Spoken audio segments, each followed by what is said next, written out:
Room है इस विद्यालय में।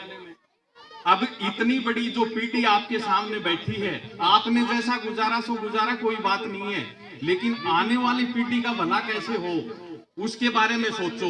ये आपके बेटे भाई बहन जो भी लगते हैं, इनके लिए इनका भविष्य उज्जवल हो, उसके लिए हमें क्या करना चाहिए?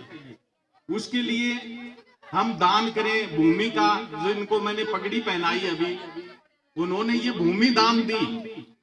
दान छोटा हो या बड़ा वो नहीं आका जाता, उसकी भावना देखी जाती है। रामायण काल का एक वाकया है, जब आदम पुल बना रहे थे, नल नील अंगद पत्थर पानी के अंदर फेंक रहे थे, तो उनके बीच में एक गिलहरी बार बार पानी में भीग करके मिट्टी अपने शरीर से लपेटती और उसको समुद्र में छोड़ती। और ये कई बार उन्होंने किया, तो हनुमान जी खूब तगड़े थे, उनके पैरों में जब आई तो उन्होंने गिलहरी को अपनी ठोकर से फेंक दिया।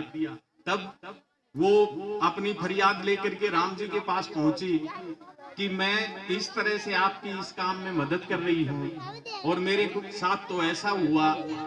तो हनुमान जी को बुलाया, कहा कि भाई ऐसा क्यों किया?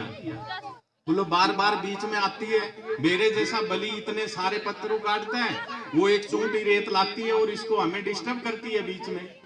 बोला बात ऐसा नहीं है भगवान, चाहे मैं अपना योगदान ज्यादा करूं या कम करूं, लेकिन बात भावना की है। जब भी इस आदम पुल के बारे में, समुद्र को पाटने के बारे में इतिहास लिखा जाएगा, तब इस गिलहरी का भी नाम होगा। यानी कि बात भावना की होती है।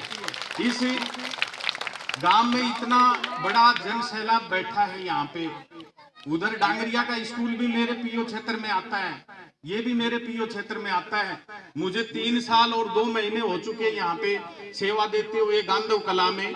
गांधव कला स्कूल में जब कभी आए हो तो उसकी पुरानी और नई स्थिति से आप वाकिफ होंगे, कहने की जरूरत नहीं है अगर किसी ने देखा होगा तो। यानी कि गोदारों की ढाणी और गांधव के कुछ प्रबुद्ध जनों ने उसमें योगदान किया, और आज विद्यालय वो बैठने लायक भी है, देखने लायक भी है।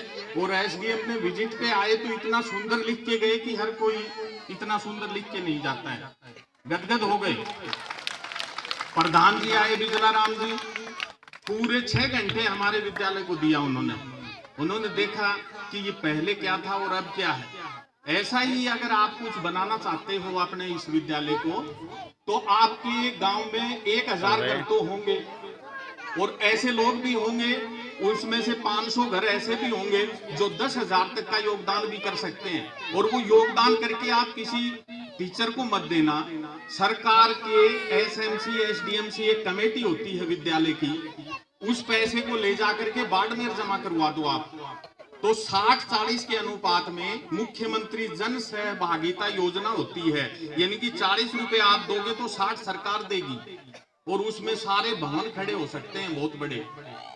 आप जितनी अपनी एक्टिविटी किसी जाति धर्म में बंटने की या गलत काम करने में अपनी ऊर्जा खर्च करते हो, और उतना अगर अपना योगदान इन बच्चों के भविष्य को संवारने में कर दो, तो कहीं बहुत आगे हमारा समाज, विकसित राष्ट्र बनेगा।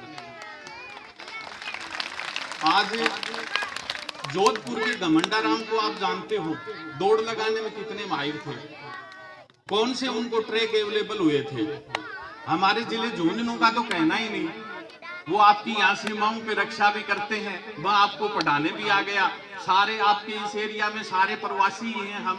हम लोगों की आप सेवा करोगे तो हम आपकी ढंग से करेंगे।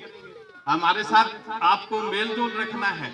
और अपने सारे मारवाड़ का तो नाम है विदेशों में कि इतने प्रेम भाव के लोग होते हैं, और ये आपस में जो वैमनस्य फैलता है ये अच्छा नहीं है, ये समाज के लिए जहर है।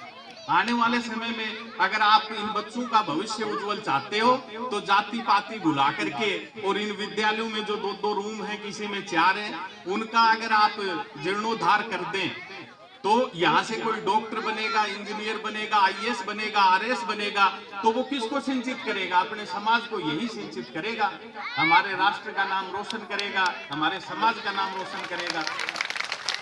तो आप मेरी ये बात विनम्रता से सुन रहे हैं, इसके लिए मैं आप सबको धन्यवाद देता हूं। लेकिन इसके साथ इसको धरातल के ऊपर उतारना, प्लानें तो बहुत अच्छी होती हैं, सुनने में अच्छी लगती हैं, जैसे खेत में जो फसल लहलाती है चारों तरफ, उसके पीछे किसान का क्या योगदान होता है आप सबको मालूम है। कईयों के खेत में खरपतवार खड़े रहते हैं बड़े बड़े, और कईयों के खेत में सिर्फ फसल अकेली मिलती है। उस फसल अकेली मिलने के लिए किसान को कितना जी जान लगाना पड़ता है। ठीक उसी तरह से अपने विद्यालय को ठीक बनाने के लिए कोई जमीन दान में दे, कोई पैसा दे, जैसे भी दे, लेकिन बच्चे ये 250-300 बच्चे हैं, आप सोच सकते हो 2-3 रूम्स में आ सकते हैं। डांगरिया में बच्चे बाहर बैठते हैं। 12वीं तक का स्कूल बना दिया सरकार ने, बोर्ड तो बदल दिया, लेकिन व्यवस्था एक साथ नहीं हो सकती, वो ग्रामीणों को करनी पड़ती है। भगवान के पास जब हम जाएंगे तो ये पूछेगा क्या भगवान हमसे कि कितने पैसे लाए हो बताना जरा, साथ लेके कितना आए हो बताना तो जरा, कभी नहीं पूछेगा। हमारे कर्मों के बारे में पूछेगा, उसका हिसाब किताब दिया जाता है। आजकल भगवान भी ऑनलाइन हो रहा है एक तरीके से, जब बुरा करेंगे तो तुरंत ही बुरा मिलेगा हमें वापिस।